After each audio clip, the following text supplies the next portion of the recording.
এখন যেটা ঘুমের ওষুধটা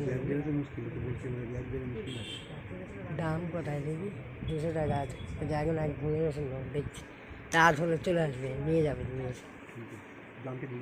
দেখো বন্ধুরা, ফের আবার সেই মেডিসিনের দোকানে আমি চলে এলাম ডগে আমার অ্যাম্বোর। কারণ হচ্ছে কি, আমি এসেছিলাম সেদিনে, ওর ঘুমটা ঠিক মতো হচ্ছে না বলে ফের আসতে হয়েছে। ডাক্তারের কাছে অনেক পরামর্শ নিলাম আমরা, উনি সব বলে দিল আমাদের।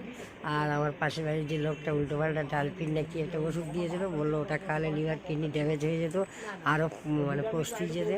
ডাক্তারবাবুকে বললাম স্যার আপনাকে দেখিয়েছি, আপনার পরামর্শ না নিয়ে আমরা ডগকে কিছু মানে করতে চাই না।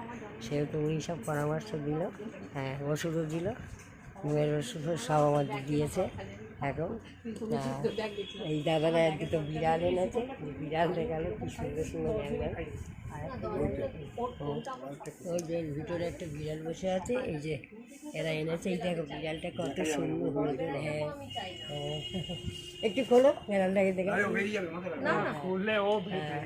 এই যে মেডিসিন দোকানে, আর ওর খাওয়া দাওয়া যা খায় সেটা নিরামিষ খায়। এই তুমি ডাক্তারবাবু জিজ্ঞেস করে খাওয়া দাওয়া করবে কি, দই ভাত খায় খালি, মাছ মাংস খালি, তুমি যাও যা। হ্যাঁ হ্যাঁ ডগ আর দই ভাত খায়, নিরামিষ খায় বেশি। আমাদের বাড়িতে দই ভাত খায়। হ্যাঁ চিকেন মাঝে মধ্যে ওদের মাংসেশী প্রান্ত, ওদের আপনাদের চিকেন দিতে হবে। ওই যে কদিন কাটছে না, ঝামেলা হচ্ছে, ওই জন্য ডাক্তার বেড়ে এসেছিল, খালি করে কাটে না আপনার না দই ভাতের মধ্যে চিকেন দিতেই হবে। ওই হালকা চিকেন চিকেন সিদ্ধ করে মেটে দেবেন না, ওই চিকেনের ছাট ফাট থাকে ওগুলো, চিকেন বয়েল চিকেন। মানে চকলেট দিয়েছিলেন কি এর মধ্যে? না খায় না চকলেট